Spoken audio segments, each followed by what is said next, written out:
మీ business ఏదైనా మీ ఊర్లో promotion చేయాలంటే అది సుమన్ టీవీతోనే సాధ్యం. ఇప్పుడే సంప్రదించండి.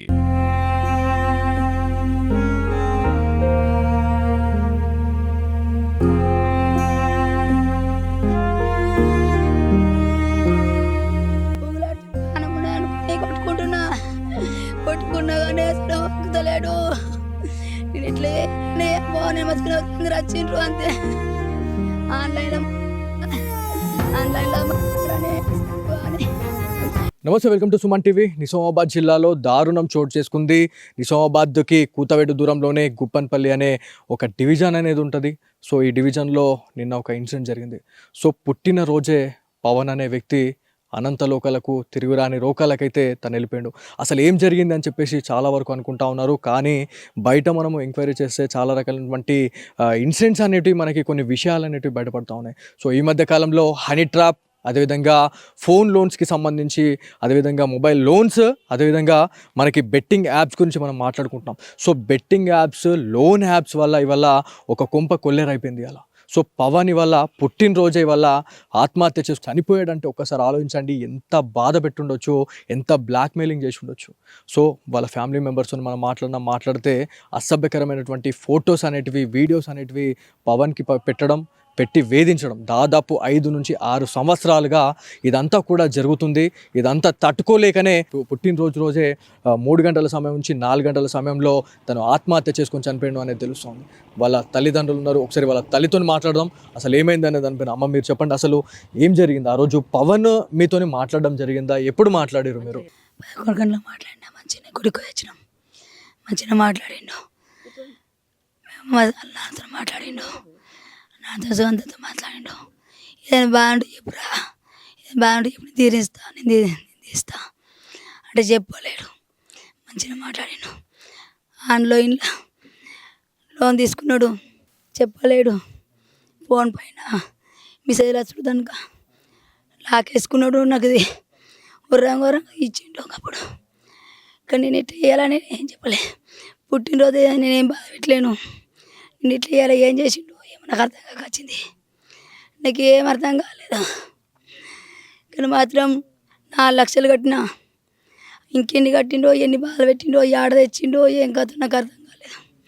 ఏమన్నా కడతానని చెప్పురా, నేను బాధపడతాను. ఇంకా 10 లక్షలు అయినా పెడతాను నేను చెప్పురా, నా చెప్పలేడు. నన్ను ఇట్లా చేయాలన్నా ఊకున్నా, గుడికి పోయినా వచ్చినది బాణం తీసుకుని వచ్చేవరకెళ్ళి నేను 3 గంటలకు 2 గంటలకు వీళ్ళకి చేసుకుని పోయినా.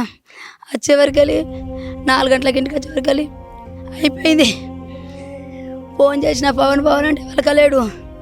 పలకపోయేవరకెళ్ళి డోర్ తీసేవరకెళ్ళి ఊగులాడుతున్న బాణం ఉన్నాయి అనుకుని కొట్టుకున్నా కానీ అసలు పలుకుతలేడు.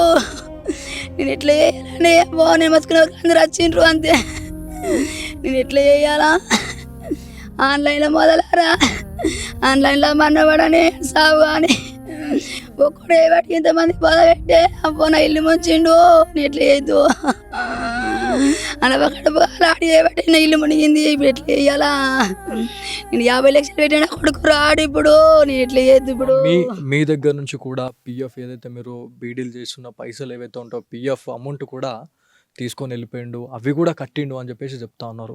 అంటే ఇంతగానం కడుతున్నారు. అసలు లోన్ అసలు ఎంత తీసుకున్నాడు, అమౌంట్ ఎంత తీసుకున్నాడు, అసలు బెట్టింగ్ పెట్టిండా లేకపోతే లోన్స్ ఏమైనా తీసుకున్నాడా అనేది ఒక క్లారిటీ. సో బెట్టింగ్ వల్లనే ఇదంతా జరిగిందంటారా? నాకు తెలియదు. మరి బిడ్డ ఏదన్నా బిల్లు చేసిన పైసలు ఏం లేవు. పిఎఫ్ వేసుకున్నాం, పిఎఫ్ వేసుకోవరికి బిల్ల పైసలు పోయినాయి. 20 ఏళ్ళు చేసిన నేను, 25 ఏళ్ళు చేసిన బిడీలు, ₹1 లేవు కార్గన్లో. నేను పిఎఫ్ వేసుకోవడానికి ఏమి లేవు. నేను ఇట్లా చేయాలి ఇప్పుడు అని నేను మొత్తుకొని గుద్దుకున్నా. నమ్మగోడు అయితే ఎన్ని సభ కూకున్నాడు, కొడుకు ఏమైనా చేసుకుంటాడని. ఇప్పుడు ఎట్లా చేయాలా? బ్యాంక్ పోయినా లాభం లేదు. పిఎఫ్ ఆఫీస్ పోయినాం, ఇండియా బ్యాంక్ పోయినాం, యాడికి పోయినా ఏం లాభం లేదు. సభకి ఇంట్లో వస్తున్నా నా కొడుకు, నేను ఏమనలేను, ఒక మాట సుగనలేను. అయినా కానీ అప్పుడు ఏం చేసుకోలేడు. ఇప్పుడు ఏమైందో ఏం కథనో. చాలా ఏళ్ళుగా ఇబ్బంది పెడుతున్నారు అని మీరు ఒకటి చెప్తా ఉన్నారు. అంటే మొబైల్ ఫోన్స్కి అంటే కొన్ని గలీజ్ వీడియోలు, ఫోటోలు పెట్టడము జరిగింది అని చెప్పేసి, అంటే మీకేమైనా చెప్పిర్రా? మరి మీ కొడుకు ఏమైనా చెప్పిండా ఇట్లా ఈ విషయం మీద? మాకే ఫోన్లో వచ్చినాయి, గలీజ్ పెట్టిండు. అయినా మేము పట్టించుకోలేము. ఆయన పోలీస్ అనుకోండు అడిగిండ్రు, అయినా కానీ చేయించిండు. ఆయన లాభం లేకుండా అయిపోయింది. అప్పుడు ఏమనలేడు, 20 సంవత్సరం బంద్ చేసిండు, మళ్ళీ పెట్టిండు, మళ్ళీ ఆన్లైన్లో మళ్ళీ ఏం చేసిండు, ఏమన్నా మొదలరా మళ్ళీ షాల్ చేసిండు. ఆయనకి ఏం పుట్టిందో మా ఇల్లు మునిగి చేసిండు, పాడుకోబో కూలని ఆయనకి పిల్లలున్నారో ఆయనకి ఏం చేసిండు, ఇల్లు ముంచిండు. ఇట్లా వేయాలి ఇప్పుడు నేను 20 లక్షలు బాకీ ఉన్నది, 20 లక్షలు బాకీ ఉన్నది, ఇప్పుడు ఎట్లా చేయద్దు నా ఎక్కడికే. ఎంత బాధ ఉంది, ఎంత ఉండంగా కూడా మీతో చెప్పుకున్నా, లేకపోతే ఇక్కడ ఈ గూపన్పల్లి వాళ్ళకి ఎవరికైనా చెప్పుకున్నా కూడా ఎంతో కొంత బాధ అనేది తీరుతుండేనమ్మా. ఎందుకు చెప్పుకోలేకపోయిండు అంటే పవన్ ఎందుకు చెప్పుకోలేదు? మీ రిలేటివ్స్ కానీ మీ బంధువులకు ఎందుకు చెప్పుకోలేదు? మరి నా మగడు మస్కడ్కు పోయిండు, నా మగడు 4 ఏళ్ళు 5 ఏళ్ళు మస్కడ్కు పోయిండు, ఇప్పుడు లాభం లేకుండా అయిపోయింది. అయినా నా కొడుకు ఏమనలేడు, ఏమని ఎట్లా చేసి ఏం కథ అర్థం కాలేదు. ఏం చేసుకుంటాడో ఎట్లా నేను ఒప్పుకున్నా, నువ్వు ఒత్తుకుంటా వాళ్ళ మేమనలేను, నన్ను తిట్టిండ్రు అందరూ. వాళ్ళ బాబాయ్ ఉన్నాడు ఒక్కోడు ఇంటి పట్టుకొని, ఇప్పుడు నా మగడు అక్కడ ఆడున్నాడు, నేను ఎట్లా చేయాలని అంటే నన్నే ఊకో అన్నాడు, అన్నిటికీ నన్ను తిట్టుకున్నాడు. నన్ను తిట్టిరు అందరూ, చుట్టాలు బంధువులు అందరూ తిట్టిండ్రు. సభకున్నా నేను ఏమనలేను, ఇప్పుడు ఎట్లేదు ఏం కదా. చదువుకున్నాడు పవన్? ఏం చదువుకున్నాడు? ఎక్కడ జాబ్ చేస్తున్నాడమ్మా? ఆరుబట్ట చేస్తుండు. మరి ఏమన్నారా అన్న, అట్లా సుఖం ఏమనలే అన్నాడు. వాళ్ళు ఏమనలే, మరి ఎట్లా ఎదురంట, మరి ఏమని అడగన్నారు అంటే ఏమనలేడు. నెల జీతం ఇవ్వలేడు, తీసుకుంటా కట్టిండు నెలకి. అవి ఏం చేసిండు అర్థం కాలేదు. ఏం చేసినవారు అంటే ఏమనలేడు. నేను అప్పులు తెచ్చుకుంటా పెట్టినా 20 లక్షల దాకా. ఇప్పుడు నేను ఎట్లా చెయ్యాలా, నా కొడుకే పోయిండు, ఇప్పుడు ఏం కట్టాలా, నాకేం హెల్ప్ చేస్తావు ఇప్పుడు, నీకేం హెల్ప్ చేస్తారు, వాళ్ళు హెల్ప్ చేస్తారు నా కొడుకు. పోలీస్ అధికారులు వచ్చిర్రు, మరి ఏమైనా కంప్లైంట్ రిజిస్టర్ చేసిర్రా? మరి ఏమైనా భరోసా ఏమైనా ఇచ్చిర్రా మీకు? అంటే వాళ్ళని ఎవరైతే ఇబ్బంది పెట్టిన వాళ్ళు ఎవరైతే ఉన్నారో వాళ్ళని అరెస్ట్ చేస్తాం, లేకపోతే వాళ్ళ నుంచి నష్టపరిహారం అన్న ఏమైనా ఇప్పిస్తామని చెప్పేసి ఏమైనా మీకు చెప్పడం జరిగిందా? హామీ ఏమైనా ఇచ్చిరమ్మా? ఏమి ఇట్లా వేయాలా, ఇప్పుడు నా కొడుకు నా ఇల్లు, ఇప్పుడు నేను 25 లక్షల బాకీ ఎట్లా కట్టాలా, నాకు ఏమైనా సాయం చేస్తే చెయ్యండి. నేను ఇల్లు మునుతా, నా బిడ్డని నా కొడుకు నమ్మకూడదు, ఇద్దరు చచ్చిపోతాం, అందరూ చచ్చిపోతాం. ఇది యాక్చువల్లీ పవన్కి సంబంధించిన ఇంటి దగ్గరికి అయితే మనం రావడం జరిగింది. ఈ మధ్య కాలంలో సోషల్ మీడియాలో ఇన్స్టాగ్రామ్, ఫేస్బుక్, యూట్యూబ్ కొంతమంది సెలబ్రిటీస్ కూడా వీటిని ఎంకరేజ్ చేయడమే దీనికి మూల కారణం అవుతా ఉంది. 1000 రూపాయలు పెడితే 5,000 రూపాయలు పెడితే 10,000 రూపాయలు వస్తాయని చెప్పేసి ఇట్లాంటి ప్రలోభాలకి ఉసగొల్పడమే దీనికి మెయిన్ కారణం అవుతా ఉంది. కొంతమంది సిగ్గు తెచ్చుకోరు కొంచెం అన్న, ఒక్కొక్కళ్ళ ఇండ్లు ఇలా ఖాళీ బూడిదైపోతున్నాయి. ఎవరైతే కొంతమంది సెలబ్రిటీస్ కూడా ఇవాళ ప్రమోషన్స్ చేస్తున్నారండి. ప్రమోషన్స్ ఏందండి? ఇంకేమైనా చేయండి, ఇంకేమైనా మీకు 10 మందికి హెల్ప్ చేసేది ఏమైనా చేయండి. ఈ బెట్టింగ్ వల్ల ఇలా ఒక్కోడు బాగుపడ్డది ఏమైనా చూపించండి. అందరూ ఉన్నారు కానీ ఇలా బెట్టింగ్ల వల్ల ఇదైపోతుంది, అగ్గి తగిలిపోతుంది. ప్రతి గ్రామంలో, ప్రతి విలేజ్లో, ప్రతి డిస్టిక్లో, ప్రతి స్టేట్లో ఇదే జరుగుతూ ఉంది. 2 తెలుగు రాష్ట్రాల్లో ఇప్పటికే మొబైల్ లోన్స్కి సంబంధించి కావచ్చు, బెట్టింగ్ యాప్స్కి సంబంధించి చాలా వరకు కూడా మనం ఎంత అప్రమత్తం చేస్తున్నా కూడా కొంతమంది యంగ్స్టర్స్ని మాత్రమే వాళ్ళు టార్గెట్ చేస్తూ ఉన్నారు. ఈ బెట్టింగ్లో ఎట్లా ఉంటుందంటే ఒక 1000 రూపాయలు వేయగానే ఒక 5,000 రావడం, 5,000 వేసిన తర్వాత ఒక 15,000 రావడం, 30,000 రావడం, ఇదంతా కూడా ఒక ట్రాప్ అండి. సో ఈ ట్రాప్లో పడిన తర్వాత ఎవరైతే ఇంత పెద్ద మొత్తంలో అమౌంట్ వస్తుందని చెప్పేసి అన్న తర్వాత ఆబ్వియస్లీ పెడతారు.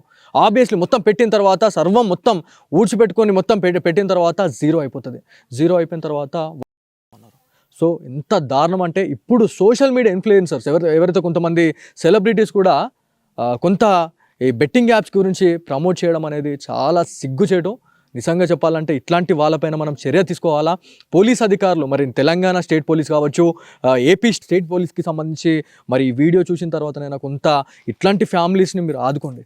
సో వాళ్ళపైన మన చర్యలు తీసుకుంటేనన్నా ఇట్లాంటి చావులు ఇంకొకసారి పునరావృతం కాకుండా ఉంటాయి. మొబైల్ ఫోన్ గురించి మనము చాలా వరకు కూడా మాట్లాడుతున్నాము. మొబైల్ ఫోన్ అనేది పోలీస్ అధికారుల దగ్గర అయితే ఉంది. పోలీస్ ఇన్వెస్టిగేషన్లో మరి ఎలాంటి నిజాలు బయటపడతా ఉంటాయి అనే దానిపైన కూడా చాలా వరకు వెయిట్ చేస్తూ ఉన్నారు.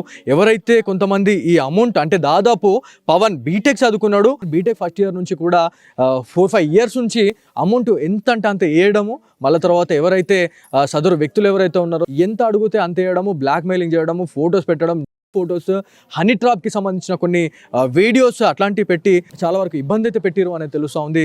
సో ఫైనల్గా ఇట్లాంటి ఇన్సిడెంట్లు జరగకుండా ఉండేందుకైతే ప్రతి ఒక్కరు చర్యలు తీసుకోవాలా.